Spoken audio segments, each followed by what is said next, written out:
All right. Welcome into another day of our daily Devos in the Psalms. Pastor Rick here, ready to rock and roll in Psalm 23. We've done verses 1 and 2 and 3 in Psalm 23. So we're going to start out today in verse 4. But I'm sorry to break it to you. We're not going to make it through the entire verse today. We're just going to take the first half. I know you think I'm just stalling for time, but there's some really key concepts in this verse that I just feel like in order to keep the Devos to a reasonable length, we're going to take it in two pieces. So we'll do the first half today and we'll do the second half tomorrow. It'll be great. So we're going to start off just by reading the whole Psalm, and then we'll jump back into the first part of verse 4 and we'll go for it. So the Lord is my shepherd. I have what I need. He lets me lie down in green pastures. He leads me beside quiet waters. He renews my life. He leads me along the right paths for his name's sake. Even when I go through the darkest valley, I fear no danger, for you are with me. Your rod and your staff, they comfort me. You prepare a table before me in the presence of my enemies. You anoint my head with oil. My cup overflows. Only goodness and faithful love will pursue me all the days of my life, and I will dwell in the house of the Lord as long as I live. So good. It's just great you could just meditate on this chapter for a good bit of time. And so I actually encourage you, get your journal out and just spend some time just kind of soaking in this chapter and just all that it has to kind of drop in your spirit and kind of renew about your relationship with God. So the first three verses, the Lord is my shepherd. I have what I need. He lets me lie down in green pastures. He leads me beside quiet waters. He renews. He leads. Then for his name's sake. And then it says, even when I go through the darkest valley, I fear no danger, for you are with me. So the first three verses, it's the third person, not the whatever. You know what I mean. He's talking about the Lord. He's talking about he, and then he says you. So he personalizes the conversation. And it's important that he personalizes the conversation as he jumps into the topic that he's going to jump into. And that is, even though I walk through the darkest valley, I fear no danger. And the fact of the matter is, we're going to walk through dark valleys in our lives. We are going to experience pain and suffering, heartache, disappointment. The list goes on, right? Belief in God or not believing in God, relationship with God or no relationship with God is not going to win you a ticket one way or the other. It's not like one way you get suffering and another way you don't. No, life is full of suffering and we're going to experience it. We're going to walk through it. And I know I've said this a number of times. Philip Yancey, one of my favorite authors for years and years, and his book, Disappointment with God. And the conclusion is, I'd rather have disappointment with God than having disappointment without God.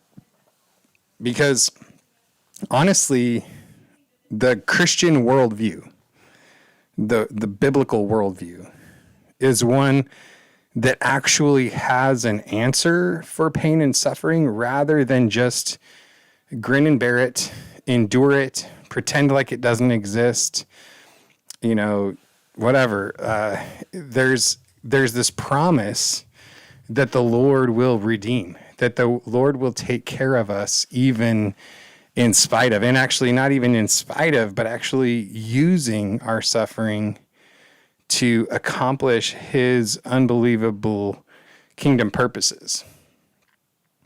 Almost to the degree where, obviously, depending on what the type of suffering that we're talking about, but almost to the degree where you wouldn't want to undo it if you had the choice, because of what he brings in our lives through the darkest valley, the revelation that we have of him, It's like we've talked about before, the disciples in the storm. Like Jesus told them, hey, we're going to go on to the other side. And that's one of the things I love about this psalm is it says, even when I go through the darkest valley, it doesn't say even when I get stuck, even when I get lost in the darkest valley. No, when I go through the darkest valley, I fear no danger, for you are with me. Witness here, witness is the secret. And the reason that I wanted to kind of recap verses 1, 2, and 3 is because here he's telling you about his relationship and his knowledge of who the shepherd is. And he says, the Lord is my shepherd. I have what I need. He helps me lie down in green pastures. He makes sure I have the water that I need. He renews my life. When I tip over and I'm upside down in life and I can't get up, he puts me back on my feet. He leads me along the right paths and keeps me from getting stuck in a rut. That's the God that I am with when I'm going through the darkest valley. So I don't have to fear any danger because he's still my shepherd, and I know that I have all that I need. And I know that he's leading me through this valley to some green pastures, to some quiet waters, to renew my life and to lead me. I know that he is leading me on the right paths.